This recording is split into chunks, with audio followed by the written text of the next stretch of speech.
Hello, it's your favorite sports Unc here. Don't forget to hit that subscribe button to join the fastest growing community on YouTube. Remember, Nightcap doesn't happen without you. So please subscribe or you're going to make Ocho cry. Let's go to a game. Buddy Hield and Ja Morant was warned by the NBA about the finger gun situation.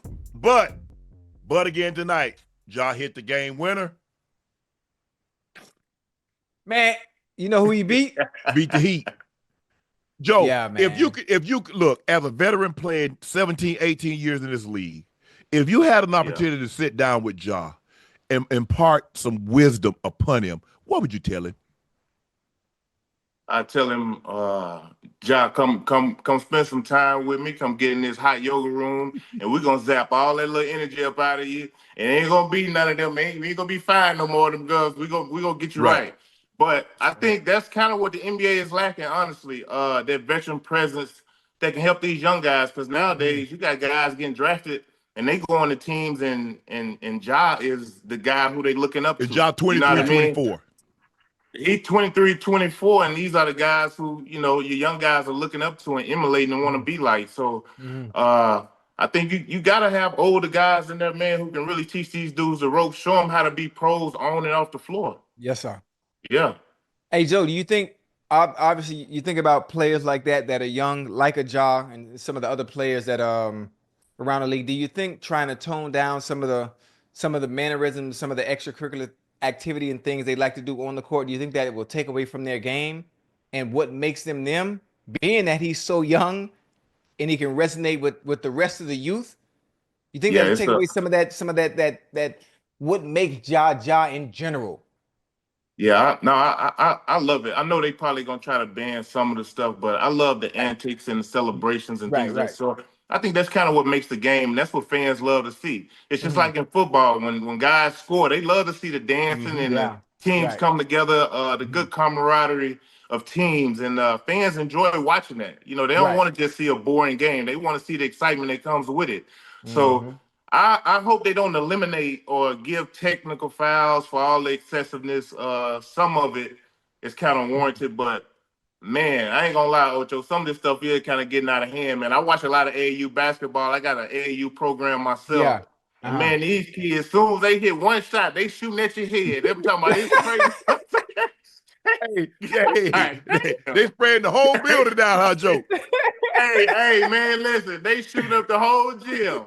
So, I love to see the fire in them and the competitive nature that comes with it, but some of the antics, they start fights, bro. They start fights. They ain't playing. Okay. Yeah. Because Ocho, what do the younger people see? Because think about it. All these kids now all they do now is shoot threes. They saw Steph, guys 7 years old. They launching it. Yeah. The same thing with the NFL. Whatever they see the NFL, they see the gritty. They see, hey, Ocho, remember they outlawed the throat slash. You had kids in high school, young kids, throat slashing. So this is the same thing. These kids, they want to emulate that. They want to be that. And so the NFL and these sports leagues say, nah, we ain't trying to set that precedent. We want you to have fun. Right. And I get it to a certain extent. But sometimes I think the players do go overboard. I think they got a responsibility because these young kids look up to them. You selling shoes, you selling merch, you selling things. You say, hey, I want you to support me. I want you to be blah blah blah. But then when we do that, don't do that. Nah, them kids be bought all the way in. Everything you do, everything you wear, how you talk, what you do, they follow that. Yeah. And Ja is polarizing, man. He ultimately could be the poster boy of the NBA, and kids gravitate toward that. Like Unc say, his shoes, his clothes, how he wears his hair. Like, man, I see these kids now with their dreads back up in a little ponytail joint. Like, man, listen, these people, they think they jive here. And because the reason why they like Steph, because you see Steph like, damn, Steph like a regular man. Steph 6'2". I can be Steph. Ja 6'2". I can't be LeBron. Man, I ain't finna be no 6'9". I ain't finna be no Shaq. I ain't finna be no Jokic. But I can be Ja. I can really grow up to be 6'2". I can be Steph Curry. So that's why a lot of times people gravitate towards the smaller guys because they see themselves, I can be that. That's why Jordan and Kobe, the smaller guys, they seem to resonate. Ain't nobody say, man, I want to be Shaq. I want to be Jokic. I want to be Kareem. Why you think don't nobody throw the sky hook? The most unstoppable shot that's ever been created, and ain't nobody basically threw it since he threw it. hey, you got all these trainers out here taking these kids through drills. Don't nobody teach them how to shoot no sky hook, man, over that left shoulder. They ain't teaching that. Nope. They teaching that tween, side step, catch that. Yeah. hey, that's what it is. Yeah, Unc and Joe, I think I like it. I understand exactly where y'all coming from, but when you got players like Anthony Edwards, players like Ja Morant, I mean, Steph is a little different, just the way he carries himself. When you look at the individual's background and the image that they try to portray, there's a reason why they're special when they play the game of basketball. There's a certain way that they carry themselves. There's a certain group that they try to emulate, or a certain certain cachet and way that they carry themselves, and they want to keep that aura when they play the game of basketball. And all I was saying is there's some things you can eliminate that they do in game. I just don't want to take too much away from them that makes them who they are. There's a certain it factor with Anthony Edwards and the Ja Morant that makes them who they are. And I think if you take too much and try to tone them down too much, it takes away from their game in general and what they bring. I agree, and it's going to kind of dull it down a little bit and make it less watchable. I mean, they say the basketball game has been struggling, but our stars have been performing. We just got to keep them on the floor. And you remember, think about it. Well, who do the kids love? The guy that had a big it's hard to say somebody had a bigger impact than Allen Iverson. Allen Iverson was the first one to start wearing the sleeve all the way up. Not damn near everybody wear the sleeve. Allen Iverson, you couldn't go to the store and buy a 5X t-shirt because he had a bought them all. He the one that buy the jeans. Hey, and you couldn't find no 40 jeans because he had them on his ass. He was the one that they changed the dress code because of him.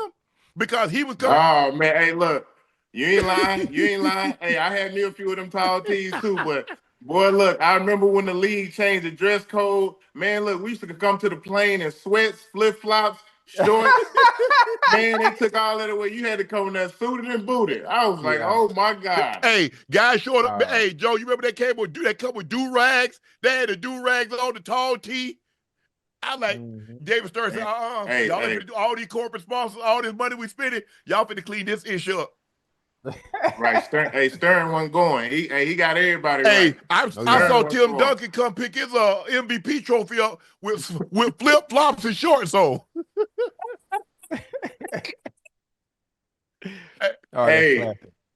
Hey, I remember those days, bro. Those were good times, man. Hey, it kind of got back to that. Yeah, they got all the guys are not coming. They used to. There was a time that suit, but you see guys still coming with some sweat. Ant-Man said, "Look here, I ain't spending no money on it. Hey, I get all this free gear, or I'm gonna wear it." Yeah, I'm gonna wear it. And you do it after the game. John called Kiel Ware a pigeon on national television. Taylor Rooks asked Ja, "Tell me everything about that last possession." Ja say, "A pigeon was guarding me. Go get a bucket and win the game."